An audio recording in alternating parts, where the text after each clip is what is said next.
Thank you for the introduction, Paul. Now, I work with a group at Cambridge called the Center for Smart Infrastructure and Construction. And as Paul said, today I want to talk about managing our built environment and how we use fiber optic systems to do just that.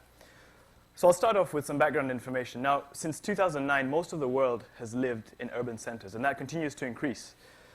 We see rapid growth because of this. Our urban centers are growing rapidly. Cities are growing, expanding up and out. And take a look at these pictures to give you an idea of what I mean. Here's Toronto in 1998, Toronto in 2012. Let's go over to Shanghai, 1990. Shanghai, Shanghai 2010, massive change. Now this is a global trend, it's happening all over the world. There are, of course, some exceptions. Cambridge, 19th century, Cambridge today. But generally, this urban development means that there are great demands on building the support systems for these things. And what I mean by support systems is transportation networks, waste management systems, energy, clean water, basically what we refer to as infrastructure. Now, infrastructure is one of these things which we don't often think about until it goes wrong, until it stops working. But we have such big challenges in terms of building enough to keep up with the demand and managing what we already have. And the current way we're doing things is unsustainable. And to sort of give you an idea of what I mean, I'm going to take a look at an example. And this is bridges in the USA. There are 600,000 bridges countrywide. The average bridge is 42 years old. 1 in 4 of these bridges is structurally deficient or functionally obsolete. That's 150,000 bridges across the USA. What I mean by structurally deficient is that they need constant repair or inspection. Functionally obsolete means that if we were to take those bridges and propose them for construction today, they would be basically below the standards that we require. Basically, they'd be illegal to build today. There are 200 million trips daily over these bridges, and that's just an accident waiting to happen. And if we were to take all these bridges and build them up to the level of standard that we require, it would cost us $3.6 trillion. Basically, we're failing to keep up with what we need. Now, what does this mean? Well, for me, it means that I'm guaranteed a job. But it also means, on a more serious note, that things like this happen. Bridges do collapse. This is Washington State sometime last year, a key link between the state and British Columbia in Canada. More tragically, some of you might remember this, the Mississippi River Bridge collapse in Minneapolis. 13 people died, 145 people injured. Now take a step back. This is one bridge, 150,000 bridges at risk. Take another step back. This is just America. We have a whole world here. Take another step back and think of bridges as just being one example. We have so much more infrastructure to manage: tunnels, railway lines, dams, power plants, piping networks, telecommunications. A massive challenge. And the costs of maintaining the good standards that we expect are phenomenal.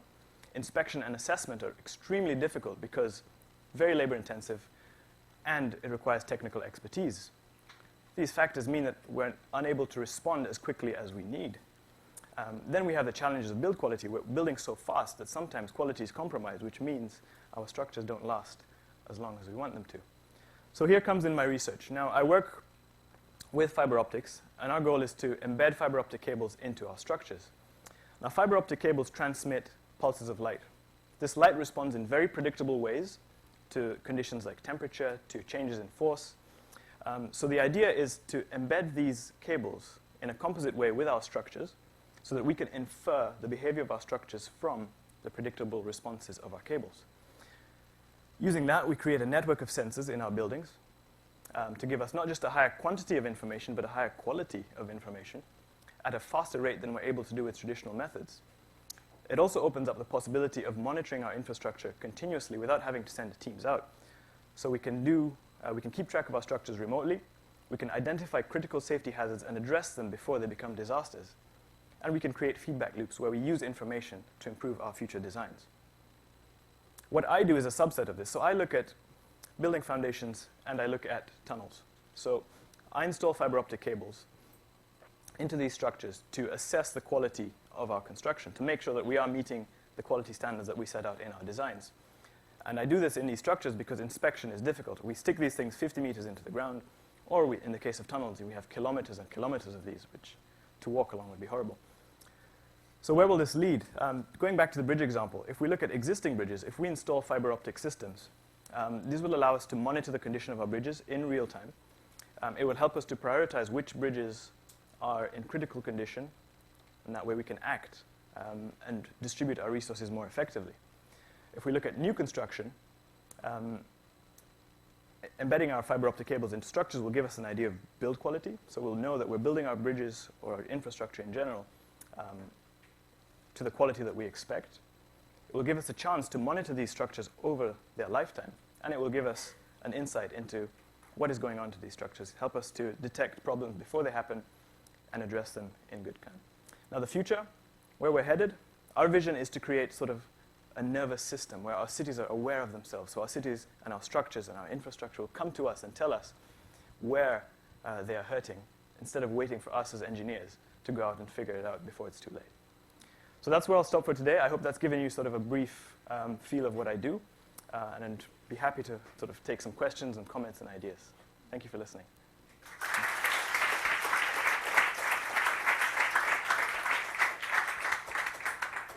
Does anyone have any questions?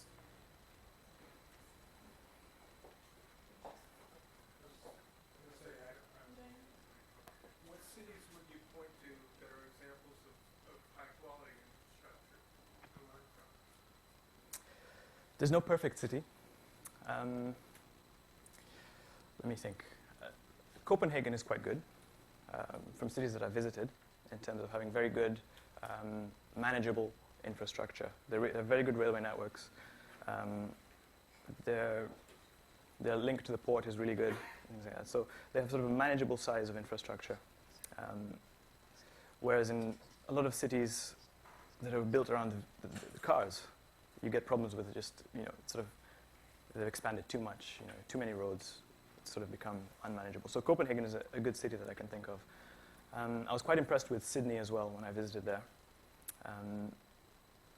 Those are just two off the top of my head. Yeah. Do you have a sense of if the city were as networked as we'd like to see it, how much more power would be required to support that? Power in terms of energy? The good thing with fiber optics is it's very low energy intensive system. So the cables themselves don't require energy. All you need is the energy for the analyzer. And then, of course, you have whatever you'd require for your data management systems. So I can't give you sort of a clear number on that. But it would require more energy. But at the same time, these systems would also be giving you more information about your energy usage and consumption. So it would help you manage your energy better as well. So it's sort of this double-sided system. What's the biggest obstacle to using cables? The biggest challenges we face right now are getting them to give us all the information that we want. So we have to find out how to embed them in our structures so that they behave compositely, so that we know that what we're seeing in the cables is actually how the structure is responding. So that is the challenge that we're addressing right now. So it's more suitable to certain structures, like foundations and tunnels. It's quite easy to get good information. But for paved roads, for example, it might be more difficult to get the kind of information that we would want in order to create good management systems. So it'll take us a bit of time to get there.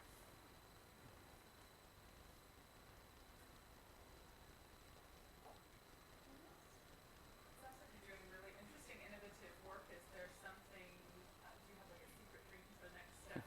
Where do you want to go from here? I think, like I pointed out at the end, I want this sort of vision where, like we go to a doctor and tell the doctor, look, I'm feeling something here. I want our cities, our buildings to be able to do that as well. So, you have a bridge which is, cracking or deforming in a certain way. I want that bridge to, send an alert to the engineers responsible for it and be like, hey, we need something to go on here, rather than waiting for teams to go out there and maybe pick it up, maybe not pick it up. So that would be my vision. Yeah, that would be where I want to see this go.